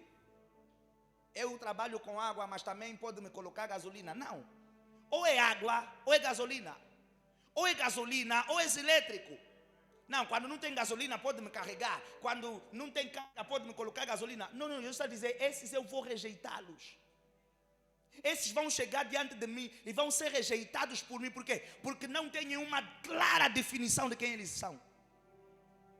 E o problema de muitos, que eu acredito que não seja o teu caso no nome de Jesus, mas eu estava a dizer, muitos ainda dizem, mas eu sou rico, eu tenho um bom emprego, eu ganho um bom salário, eu estou numa boa posição, eu estou com o homem da minha vida, o que importa? O que importa se Jesus me vai rejeitar? Eu estou com ele, eu consegui ele, eu estou com ela, o que importa se Jesus vai me rejeitar? Eu estou com a mulher da minha vida, eu tenho a mulher mais exuberante, a mulher mais linda, o mais importante é que eu durmo e acordo ao pé dela todos os dias. E Jesus está dizendo assim, você é o mais pobre de todos. E é bom que você compre ouro refinado e tenha escolhido para abrir os teus olhos. Por quê? Porque muitos estão cegos no pecado, estão cegos no erro, estão cegos na mentira, estão cegos no engano. Não estão a conseguir ver que o que eles estão a abraçar é o que vai lhes matar. O que eles estão a abraçar é o que vai lhes destruir. O que eles estão a abraçar é o que vai levar a alma deles para o inferno. Deus está a dizer, é bom que você compre colírios para abrir os teus olhos. Porque essas coisas que você se vangloria, mas eu tenho, eu consigo, você já viu meu namorado? É um pound lord, é um deus grego, é um pedaço de mau caminho, é mesmo um pedaço de mau caminho o teu namorado. E esse pedaço de mau caminho não vai te levar para outra coisa, vai te levar para o pecado, e o pecado vai te levar para o inferno. Pastor está a falar isso porque o pastor não conhece ela. Pastor, o que ela me faz, o que ela me revela, são mesmo essas revelações que vão te levar para a ruína, que vão te levar para a morte, que vão te levar para a destruição. Olha o que Jesus está dizendo, que muitos vão para o inferno, por causa da riqueza. Pastor, a riqueza é má? Não, mas o problema é que muitos estão a trocar a riqueza pela mesa do Senhor. Não, eu não vou sentar na mesa do rei porque eu tenho muitos contratos para fechar. Esses contratos que às vezes você tem que fechar, que te fazem não querer se sentar na mesa do rei, são os contratos que vão te levar para o inferno. Está na tua Bíblia. É por isso que nós estamos a ensinar prosperidade. E toda vez que nós falamos sobre prosperidade, nós falamos sobre o quê? Propósito e motivação do coração. Porque nós não queremos que o teu sucesso seja a razão do teu fracasso. Porque nós não queremos que o teu crescimento financeiro, que o teu emprego seja a causa pela qual amanhã a tua alma vai para o inferno. E se isso acontecer com algum membro da Xer, não vai ser porque esse pastor não pregou, vai ser porque aquele membro não quis cumprir a palavra liberada, vai ser porque aquele membro não quis se alinhar às escrituras, porque a verdade tem sido liberada para ti. Nós não pregamos prosperidade de forma desesperada, só porque queremos que você tenha sucesso, não. Quando pregamos prosperidade, nós falamos sempre, há um propósito por detrás e o teu coração deve estar limpo e correto para prosperar. Esses homens aqui de Laodiceia, estavam dizendo, eu sou rico. E porque eram ricos, eles achavam que podiam ser o quê? Inconstantes. O que estava acontecendo com eles? Participavam da mesa do rei, não quando o rei os quisesse, mas quando eles achavam que queriam participar. Mas Jesus está dizendo assim, eu vou vomitá-los, eu vou rejeitá-los, eu vou tirá-los de diante de mim. Mas o amor de Deus, ele é tão bom, que ele vai dizer assim, eu repreendo, eu castigo aqueles que eu amo. Por essa razão, eu estou na tua porta. E aquele que abrir a sua porta, eu entrarei e cearei com ele. E ele ceará comigo. Pastor, não estou a entender. Jesus está dizendo assim, se você ouvir a minha voz, o meu apelo, a minha chamada, a minha palavra, eu estou disposto a ter o quê? Comunhão e intimidade contigo. Faça as renúncias que você tem que fazer. Perca amigos, perca ciclos, perca parcerias, perca negócios, perca contratos, perca ajudas. Se você identificar alguma coisa que vai beliscar a tua salvação, se você beliscar alguma coisa que vai te tirar da mesa do rei, perca isso. Há uma glória maior que nos vai ser revelada. Há uma glória maior que nos vai ser adstrita. Mas irmãos, eu não poderia vir hoje e pregar outra coisa, a não ser pregar isso que eu estou a pregar. Hoje, você tem que, ouça, tira da tua cabeça a ideia do arrebatamento. Eu tenho quase certeza plena que você não vai ver o arrebatamento. E isso deve me preocupar e te preocupar, porque significa que você está no grupo daqueles que vão morrer antes do arrebatamento vir. E nós, eu falava com a pastora, profeta Márcio e a pastora Neide essa semana, na segunda-feira. O problema da igreja é a forma como nós estamos a olhar para a morte. Nós não sabemos lidar com a morte. Mas nós temos que aprender a saber lidar principalmente com quem? Com a morte do justo, com a morte do santo, com a morte daqueles que morrem no Senhor. Por quê? Porque os que morrem no Senhor ressuscitarão na ressurreição dos últimos tempos em Cristo Jesus. Veja, é duro para os que ficam, é doloroso para os que ficam, mas é melhor para quem vai. Na segunda-feira nós tivemos um episódio. Que pegou-nos a todos completamente desprevenidos. Irmãos, eu não reclamei com Deus. Há algo que eu aprendi na minha jornada com Deus. Eu não contesto as decisões de Deus, mesmo que eu não concorde. Eu não me lembro o dia que eu cheguei diante da presença de Deus e eu disse: Pai, por que isso? Não me lembro. Mesmo que eu não concorde, eu não contesto as decisões de Deus. Mesmo em choro, eu não contesto as decisões de Deus. Eu entendo que há um plano, há um propósito, há uma missão. Teve de ser. Teve de ser. Não era esperado. Irmãos, eu falava com a pastora, com algumas pessoas, eu dizia: normalmente quando essas coisas acontecem, Deus nos dá um sonho, Deus nos dá um sinal, Deus nos dá uma visão, Deus nos alerta, Deus fala conosco. Mas em particular, eu e a pastora, nós não tivemos sonho, visão, nós não tivemos feeling nenhum. Irmãos, eu estava a sair do ginásio quando a mãe do anjo ligou para mim. Eu estava acabado de sair dos treinos, eu estava normal, eu não tive feeling, eu não vi nada, eu não ouvi nada, eu não senti nada, a pastora nada, ninguém pelo menos partilhou nada comigo, estava tudo bem, ninguém nos mostrou nenhuma evidência. Eu sei o que eu estou a falar. Quando essas coisas vão acontecer, Deus não me pega desprevenido, não acontece isso, comigo não, conosco não acontece isso. Alguém vai tombar, Deus vai nos alertar. Vezes há que Deus nos alerta para contestarmos, mas vezes há que Deus nos alerta para nos confortar e para aceitar. Mas Deus sabia que se nos alertasse sobre esse caso em particular, nós íamos fazer de tudo para não permitir que acontecesse. Irmãos, quando a irmã ligou para mim, foi em fração de minutos. No minuto ela ligou para dizer o que estava a acontecer. Eu comecei a orar, entrei para a casa de banho para tomar banho. Disse: mamãe, vai para o hospital e pontualiza. Eu entrei para a casa de banho, eu nem acabei o banho. Na sequência a irmã ligou para mim a chorar e disse: pai, o teu filho morreu. Eu disse: eu estou a vir para aí agora. Está aqui a pastora, não me deixa mentir. Pergunta se eu saí da casa de banho a chorar. Eu chamei a pastora, a primeira coisa que eu disse à pastora foi o quê? Fica calma. Antes de eu contar à pastora o que eu tinha que lhe contar, eu disse: pastora, primeiro fica calma. Nenhuma reação negativa aqui. Eu estava a sair da minha casa para ir ressuscitar o meu filho. Então eu não queria ninguém à minha volta chorar. Eu disse: pastora, fica calma. Nenhuma reação negativa aqui. Eu ouvi: o teu filho está morto. Se eu dissesse à pastora com ar de choro, com ar de desespero, eu sei que ela ia estar a chorar. Eu disse: pastora, fica calma. Eu vou vestir agora, eu vou sair daqui agora. Irmãos, nunca entrei numa morgue. Pior não é entrar numa morgue, é entrar numa morgue rodeados de pessoas mortas. Irmãos, eu tive fé, eu não fui lá porque vou tentar, não. Eu tinha fé. Eu saí o caminho de casa para o hospital em oração. Eu tinha fé, eu estava leve. Eu entrei para aquele lugar, eu vi aquele corpo, eu fiz tudo que estava ao meu alcance para trazer aquele espírito de volta para aquele corpo. Mas Deus me rejeitou. Eu fiz tudo. Veja, enquanto eu estava no hospital, na morgue a orar, para trazer o espírito de volta para o corpo, a pastora estava em casa a orar com os miúdos. E enquanto nós orávamos, a pastora teve uma visão.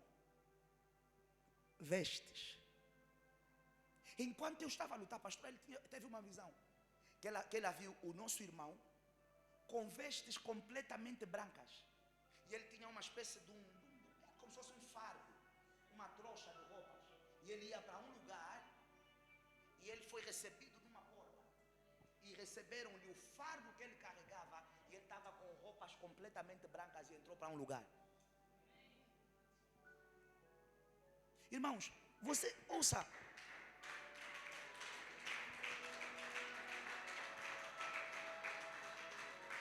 Mas a minha questão é, isso me confortou de todo? Não, porque eu sou humano. Segunda-feira eu não chorei no hospital. Eu vi pessoas a chorar, eu vi o corpo, quando as pessoas entrassem para chorar eu saía. Porque eu não queria que nada beliscasse a minha fé. Deus me resistiu. Mas quando eu cheguei a casa, aliás, nem cheguei a casa, estava na rua e vi uma publicação da pastora e aquilo destruiu-me. Eu chorei feito bebê. A pastora está aqui, não deixa mentir. Eu chorei feito bebê. Mas eu não perguntei Deus por quê. Deus por quê ele? Deus por que fizeste isso? Eu tive que aceitar a decisão de Deus. E porque entendemos que essa pessoa está bem, está num lugar melhor. Os que morrem em Cristo estão bem, estão num lugar melhor. Às vezes as pessoas dizem, vem para a igreja, vem para Jesus. Domingo passado ele não estava aqui conosco. Irmãos, vocês não ouviram o testemunho dele a dizer que os médicos fizeram todos os exames e ele estava curado? Vocês não ouviram o testemunho dele? Não foi a doença que ele matou. Deus quis lhe levar. No domingo ele estava aqui. Veio para o altar, chorou aqui. Fez aliança com Deus dele. Fez voto com Deus dele. Fez comunhão com Deus dele. Restaurou a intimidade com Deus dele. Segunda-feira o Deus dele lhe levou. Mas o problema, igreja, ele teve essa oportunidade. Se você não tiver essa oportunidade, se hoje, depois da fornicação, Deus disser morre. Se hoje, depois de alguns copos de cuca e de uísque, Deus disser morre. Eu lutei pela vida do meu filho. Deus rejeitou a minha oração. Se forem lutar pela tua vida e Deus rejeitar aquela oração, onde é que vai estar a tua alma? Às vezes as pessoas pensam que nós pastores às vezes pregamos porque não queremos só pessoas na igreja. Queremos sim pessoas na igreja, mas não é para ter as pessoas na igreja, é para levar as pessoas para o céu. Não é só para encher a igreja, porque nós entendemos que se povoarmos a igreja, vamos estar a povoar os céus. Às vezes você está num culto como aquele, eu estou a dizer assim, vem para Jesus. Irmãos, nós fizemos a continuação. Deus é minha testemunha, nunca teve no meu programa falar 3 vezes sobre essa série. Não era para falar 3 vezes. Eu marquei a ceia super em cima, porque recebi a direção de Deus para fazermos aquele culto e para marcarmos a ceia. Fizemos a ceia super em cima. Eu liguei para a diaconisa, era quê? Já era sábado, não foi sábado que eu liguei para si. Sábado de tarde, quase às 18 horas. Liguei para a diaconisa, preparem a ceia. Amanhã vai ter Santa Ceia. Super em cima da hora. Foi algo que Deus colocou no meu espírito. Nós não estamos a ser guiados pela carne, pela emoção. Nós estamos a trabalhar com Deus para conservar almas e vidas. E o problema é que você chega aqui às vezes, faz um apelo, tem um bonitinho e uma bonitinha que está a dizer assim, não, eu não vou lá à frente porque vão me ver. Jesus está a dizer assim, os que me rejeitarem diante dos homens, eu vou rejeitá-los diante de Deus. Ouça! E vou falar mais. Não pensa que quando o apelo é feito para vir para frente, e você faz o ato no teu banco, que Deus aceitou o teu ato. Teu ato não foi válido. Por quê? Porque você está fazendo um ato debaixo de quê? De desobediência. Disseram, vem para o altar, vem para frente. Você está a dobrar o teu joelho aí no teu lugar. Senhor, eu... Porque naquele momento Deus só aprova uma palavra, que é a palavra do sacerdote. Quem está em charge, quem está no comando e no controle é o profeta. Se o profeta está a dizer, é 7 mergulhos no Jordão, não importa o que você vai me dizer, Deus vai sustentar a palavra do profeta. Se o profeta diz, vem para o altar e faz a comunhão e restaura no altar, é para fazer no altar. Não adianta fazer aí no teu lugar. Não vai ter validade diante de Deus. Porque você já está fazendo um ato debaixo de quê? De desobediência. Você não está fazendo porque te orientaram, ou como te orientaram, você está fazendo porque você acha que pode fazer desse jeito. O jovem dormiu bem, acordou bem, foi trabalhar. De repente uma tosse e começou a ter uma hemorragia que não parava.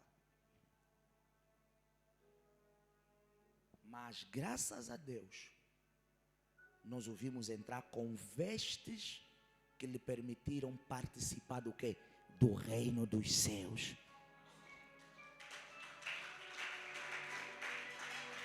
Ele está bem. Ele está bem. Está melhor do que muitos de nós que aqui estamos. Agora você que ficou, irmão. Você que ficou. Você que ficou. Você que ficou. Você vai colocar a tua salvação em risco. Porque você ama muito a Mônica. Porque você ama muito o Edvaldo, o Edson. O pior não é só você. A Bíblia está dizendo que os servos saíram à rua para trazer convidados para a boda. Você vai deixar teu irmão morrer e ir para o inferno, porque você não consegue arrastá-lo para a presença de Deus. O teu primo morrer. Igreja, se há um tempo em que precisamos ter um sentido de urgência no serviço ao reino de Deus e à obra de Deus, não é outro tempo, é esse tempo. Você já viu que hoje temos pecados que não sabíamos que existiam? Hoje temos pecados que não sabíamos que podíamos cometer aqueles tipos de pecados. Hoje temos crimes que nós nem sabíamos que existiam e que eram possíveis serem cometidos. Nós temos que parar de ser indiferentes a tudo à nossa volta. Temos que parar de ser indiferentes, igreja. Lute pela tua alma, mas faça de tudo para trazer e levar o quê? Outras almas para a mesa do rei. Outras almas. Já está dizendo, os servos saíram para a rua. Os servos saíram para a rua para trazer convidados para as bodas. E o que aconteceu? Alguns morreram no processo, mas outros trouxeram os convidados. É por isso que tinham convidados na festa. E o que aconteceu? Os servos que viveram participaram da festa. E os convidados que vieram participaram da festa. Não queira ser o servo que participa da festa sozinho. Participe da festa, mas traga convidados para a festa. Pensa na salvação do teu pai. Pensa na salvação da tua mãe. Pensa na salvação dos teus irmãos, dos teus amigos, dos teus colegas. Da mesma forma que o céu é real, o inferno é real. Lute para que nada, repito, nada roube a tua salvação. Lute. Ouça, a perda do nosso irmão, ela doeu por várias razões. Por várias razões. Nós todos sabíamos quem ele era, como é que ele era. Único. Sem ciúmes. Mas veja, ninguém nessa igreja me disse e me dizia que me ama como aquele menino fazia. Ninguém. Irmãos, não importava se ele acabou de me pregar agora. Eu amanhã vou receber a mensagem dele. A me dizer o quão importante eu sou para ele, o quão especial eu sou para ele. Não importava se na quarta-feira a gente ia estar junto. Quinta-feira ele ia estar me mandando mensagem. Nessa igreja, ninguém expressou mais amor por mim do que aquele menino. Ninguém. Eu não estou a dizer que outros filhos não façam, mas eu estou a dizer ninguém fez como ele fez. Meu filho mais carinhoso. Não, quando eu fui lutar pela vida dele, eu não fui lutar só por uma ovelha. Tinham várias coisas em mim que não me permitiam aceitar perdê-lo. Mas nós perdemos. Mas o seu ganhou. A questão que eu quero que você entenda é, quando nós te perdermos, quem vai te ganhar? será o seu? A questão que eu quero que você medite nela é: se eu morrer hoje, eu quero que você pense na morte como sendo algo real. E eu quero que você saia desse culto, porque nós estamos a falar da mesa da salvação. Eu quero que você saia desse culto com essa questão no teu coração. Se eu morrer hoje, a caminho de casa, eu vou para onde? Você que está aqui debaixo do alcance da minha voz, se você morrer hoje, você tem a certeza da tua salvação? Não ignore isso. O inferno é real. Se você pensa que o sol que faz esses dias é duro, o inferno é 1.000.000 de vezes pior. É quente. Se questione com as escolhas que eu faço, com a vida que eu vivo. Se eu morrer hoje, o céu me recebe ou o inferno me recebe?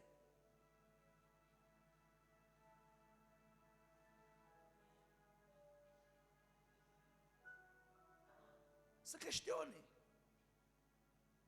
A forma, o tipo de cristão que eu sou. Nós estamos a dizer que o nosso irmão era perfeito? Não. Mas nós que privávamos com ele, sabíamos que ele tinha várias qualidades. Eu particularmente asseguro-vos que uma das principais qualidades daquele menino era o fato de que ele era sincero. Irmãos, quando ele chegou aqui para a igreja, ele chegou com deficiências e dificuldades a lutar com várias coisas. Mas quando falasse comigo, nunca tapava nada. O que a Bíblia diz? Que o que confessa o seu pecado faz o quê? Alcança a misericórdia. Não escondia pecado, não escondia erro, não escondia deficiência. Pai, eu estou a lutar com isso. Pai, me ajuda nisso. Pai, como é que vamos resolver isso? Pai, o que é que eu devo fazer por isso? Pai, aquilo. Pai, essa situação. Pai, coisas que às vezes eu nem sei. Ele vai chegar diante de mim para me dizer que ele fez. Ou que ele quer se ver livre. Ou como é que eu posso ajudar. Ou como é que eu posso superar. Ou como é que eu posso passar. São atitudes como essas que não tocaram só o meu coração. Tocaram o coração de Deus. Porque nós temos dois grupos de cristãos. Aqueles que estão a lutar para superar coisas. Mas estão a lutar. Mas temos aqueles que estão conformados com as coisas que estão a viver. Eu não precisava colocar interrogatórios. O menino era como é que se diz aquilo? Transparente.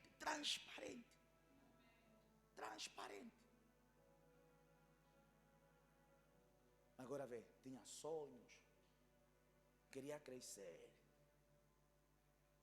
Honrar para ele, por exemplo. Acho que nós não precisávamos pregar sobre honra, porque é algo que fazia parte do caráter dele. Honra é algo que fazia parte da natureza dele. Os seus lhe receberam, amados irmãos. Mas o meu medo e a minha preocupação é: e nós? Se Deus vier te buscar hoje à noite, se Deus vier te buscar ao sair da igreja,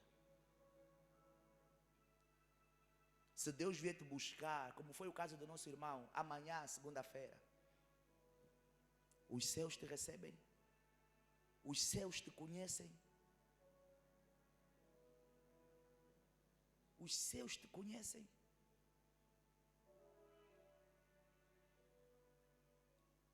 Jesus disse: muitos são chamados, poucos os escolhidos. Será que você vai estar aprovado pelo céu? Se você ama a tua namorada, lutem para casarem. Se você ama o teu namorado, lutem para casar. Se você ama a tua mulher, lute. Qualquer coisa que você está vendo que pode beliscar a tua comunhão, vamos lutar, igreja. E se for algo que você sabe, que você não está conseguindo carregar sozinho, é por isso que Deus nos dá pastores, nos dá líderes, nos dá mentores, nos dá profetas, nos dá pessoas à nossa volta para carregarem um fardo conosco. Procure pessoas para lutarem contigo. Igreja, não ignore a morte e não ignore o quê? O inferno. Aleluia.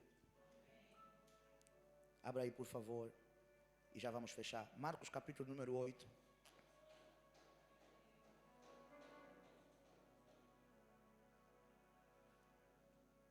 Marcos capítulo número 8.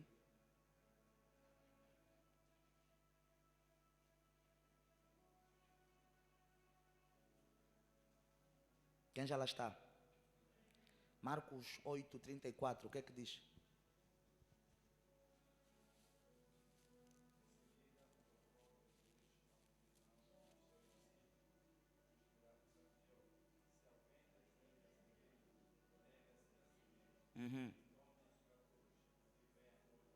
O que é que Jesus lhes disse? Vamos ler mais uma vez, por favor. Marcos 8, 34. Amém? Vamos lá. 1, 2, 3.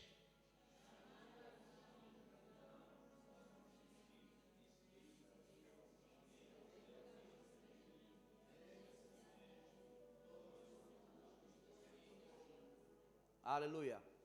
Marcos 16, 24.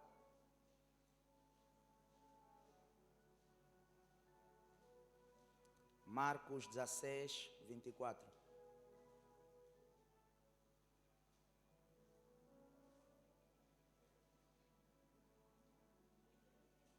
Ah? Não tem 24? Não, não é Marcos, acho que é. Calma aí. Eu só estou a falar e nem estou a abrir. Acho que é Mateus. Calma aí. Jesus. Agora veio publicidade na Bíblia. Vamos lá ver. Marcos. Não. Mateus, acho que é isso. É isso? É isso, não é? Isso aí. Mateus 16, 24. Obrigado. Leiam, por favor.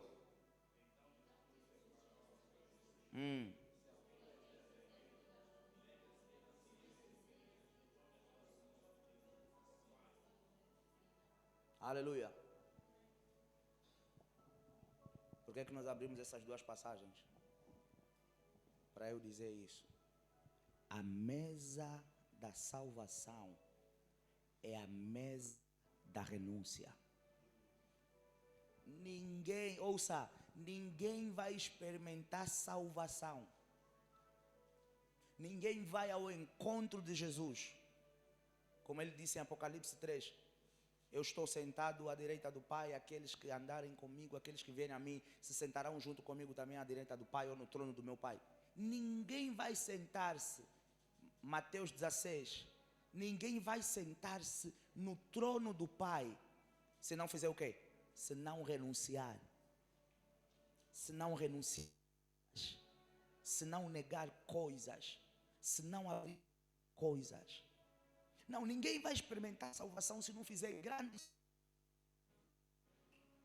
Todos os dias lá fora, todos os dias, igreja. Nós que estamos com telefones nas redes sociais, todos os dias você vai aceder a propostas para pecar, para errar, para transgredir. Algumas que você vai procurar e outras que vão te procurar. Mas Jesus está a dizer, não tem outro caminho. O caminho é o caminho da renúncia. É negar-se. Eu quero beber, mas eu já não vou beber. Eu quero fumar, mas eu já não vou fumar. Você já imaginou? Eu costumo chamar as festas de pulseira. Você já imaginou? Jesus vem e te encontra na festa do Jesus Cristo. Não Boboji não.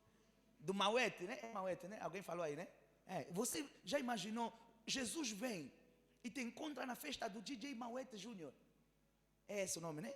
Mauete Júnior. Você acha que você vai para o céu?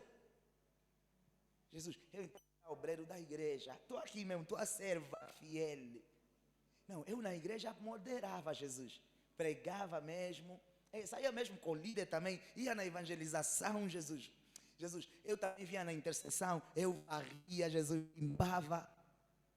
Na festa do Mauete. Vais para o inferno.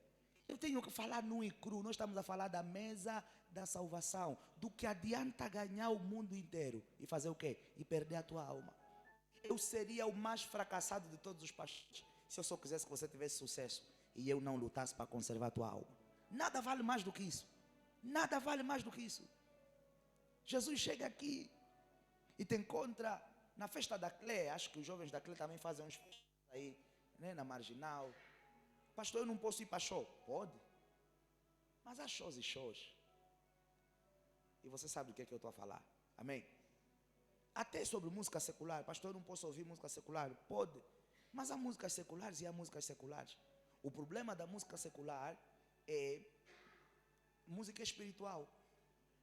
E o que você se enche determina o que você possui. Então, se você fica o dia todo a ouvir essas coisitas, a tua alma, o teu espírito está cheio disso. Daqui a nada você está a orar, mas o fundo de oração é duro. Na tua mente, a tua mente está a tocar um bum bum bum lá de não sei quem.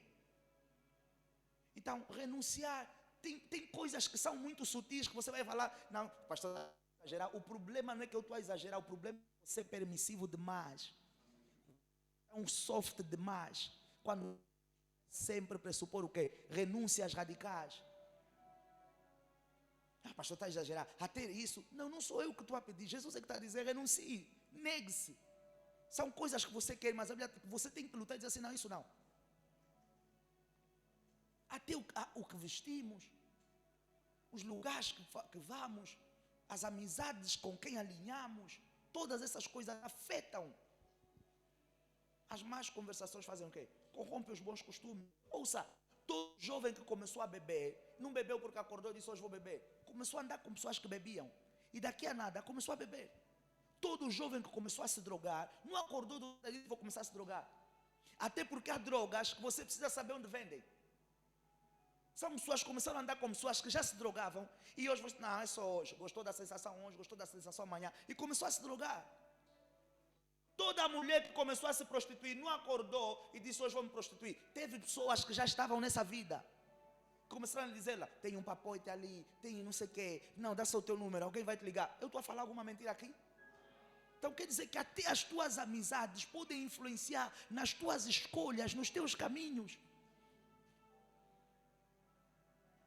Até os homens, quando traem as mulheres, tem homem que não traía a mulher falava, fulano era perfeito. Mas ela não está entendendo como é que ele entrou nesse caminho. Começou a andar e a ouvir muitos colegas que traem. Começou a andar e a ouvir muito as estratégias dos colegas que traem. Como é que fazemos, como é que não sei o quê. E ele agora trai. Porque ouviu como é que os outros fazem. E ouviu que nos outros não lhes dá problema. E ouviu que às vezes a mulher dos outros estão a aceitar. Então você não pode ser permissivo. Ah, mas eu consigo controlar, eu consigo. Sim, porque você ainda não está sentindo. Mas daqui a 1 ano, 2 anos, isso vai te afetar. Ah, mas Jesus sentava com as prostitutas durante quanto tempo? Jesus sentava com os fariseus durante quanto tempo? Jesus não sentava lá para eles infestarem Jesus. Jesus sentava lá para eles infestar e eles abandonavam. Se quiser, o objetivo de Jesus sempre qual era? Eu deixo a semente. Se você quiser mais de mim, me segue. Não era Jesus que estava toda hora a vir para a casa deles, toda hora a vir para o bar deles. Não. Eles é que tinham que procurar onde Jesus estava. Ah, vocês não estão a perceber o que é que eu estou a pregar. Não eram eles que estavam a influenciar Jesus. Quando Jesus ia ter com as prostitutas, não é para as prostitutas lhes contarem como é que faziam e se ele queria. Não, era para Jesus influenciar elas, abandonava elas para elas seguirem ele. Quando Jesus sentava com os pecadores, não era para os pecadores serem os melhores amigos. Não, agora tenho fome, vamos lá no fariseu, vamos lá no cobrador de impostos. Como ele tem dinheiro, vai nos pagar um bom peixe, vai não sei o quê. E a vida de Jesus era aí, a Lagardé, na casa do gatuno. Não. Era para salvá-lo. Era para Jesus contaminar a vida daquele homem com a luz dele. E por isso é que quando Jesus saísse da casa deles, eles se convertiam e seguiam Jesus. Então, não, pastor, eu posso porque eu vou lhes influenciar. Não é tua missão. Você vai ficar 1 ano, 2 anos aí, eles é que vão te influenciar. A mesa da salvação. Não se esqueça que as bodas estão prontas. E o rei está à tua espera com vestes santas para participar da mesa da salvação. Por favor, não negligencie essa mensagem. Lute para não perder a tua salvação. Lute para nada influenciar nisso. Eu sei que é muito radical isso que eu estou a dizer. Morra solteira. Morra solteiro. Se a tua namorada não quer casar, morra solteiro, mas morra solteiro. Posso falar algo? O nosso irmão que faleceu. tinha uma moça. Uma das grandes lutas dele. Ele me dizia, pai, eu quero andar bem na presença de Deus. Mas ela não quer andar bem na presença de Deus. E a moça já estava a aliciar ele. Eu não podia contar isso, mas vou contar só para motivar a tua fé. Haviam vezes que a moça só queria ver. Sabe o que aconteceu? Quando ele disse, não quero mais fornicar, a moça começou a parar de lhe dar atenção. A moça lhe abandonou. Quando ele disse na moça, eu não quero mais uma vida de pecado. Vamos pagar o preço juntos, vamos para a igreja, vamos para Jesus. Não queria. Ele me dizia, pai, agora eu montei uma estratégia. Nos encontramos no parque, nos encontramos. Ela queria se encontrar em casa, porque houve uma altura que ele vivia sozinho. Porque ele estava focado em quê? Em estar bem com Deus. Quando ele disse na moça, já não quero mais pecar. Eu sou servo de Deus, quero andar bem com meu Deus. Vamos começar a se encontrar na rua, no parque. Morro que vivia sozinho. Vamos nos encontrar na rua, vamos nos encontrar no parque. Vem para a igreja e papapá. A moça começou a lhe dar o quê? Pé na bunda. Ele morreu solteiro. Deixou a moça. E chorava. Havia vezes que mandava-nos mensagem. Mãe, pai, está difícil. Porque ele gostava da moça. Não é porque ele não gostava da moça. Isso foi há pouco tempo. Gostava da moça. Pai, até quando? Aí é aquilo. E nos alunos vai passar. Fez a escolha certa. Quantos de vocês estão aqui? Estão dispostos a dizer para as vossas namoradas, para os vossos namorados, eu quero servir Deus bem. Vem para Cristo comigo, anda na presença do Senhor comigo, não quero mais fornicar. E está aberto a perder a namorada, a perder o namorado, mas manter a santidade e a comunhão com Deus. Ah, vocês acham que ele foi para o céu à toa? Lutou, amados irmãos, chorar. Pai, eu não sei até quando eu vou ficar com esse sentimento. Não é porque gostava da moça. Gostava da moça. Estavam juntos aqui há mais de 4, 5 anos. Mais de 4, 5 anos. Uma das razões que fez a moça começar a abandonar era porque ele não queria mais fornicar. Queria viver bem com Deus. E a moça não queria se converter. A moça não queria se firmar. A moça não vinha para a igreja. Não ia vir para a igreja. Inclusive ele nos contou uma vez que vezes havia que a moça vinha para a igreja com ele. Eu pregava, saíam daqui. A moça chegava lá, lhe punha coisas na cabeça, contestava aquelas coisas que o teu pastor ficou a falar. Ele nem permitia. Não, filha, fala tudo, mas mensagem do meu pai não. E ele que nos contou, ele que nos contava isso. Pai, inclusive, da outra vez que o pai pregou sobre isso, ela disse-me isso. Veio me contar. Não foi por céu à toa. O problema é que nós temos cristãos que estão a ouvir e estão a lutar para aplicar. Mas temos cristãos que estão a ouvir, mas ainda correm mais lá. É que dizem mais na moça, não posso te perder, vem só. O nosso filho lutou para estar no céu. Ah, você acha que para ir para o céu é fácil? Jesus disse desde o tempo de João Batista, você faz o quê? Violência. Violência é lutar contra coisas que querem te tirar do caminho do Senhor. Morreu solteiro, mas morreu o quê? Morreu salvo. Morreu salvo. Morreu salvo. Quantos estão dispostos a dizer assim, eu morro solteiro, mas eu morro salvo? Porque perder o mingo que só quer fornicar, tem que te doer, vai te doer porque você tem sentimento, mas o inferno vai te doer mais do que o mingo.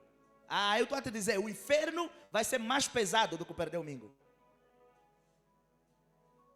Depois não digam que eu não preguei. Depois não digam que eu não preguei. Até aqui a palavra do Senhor. Vamos celebrar Jesus.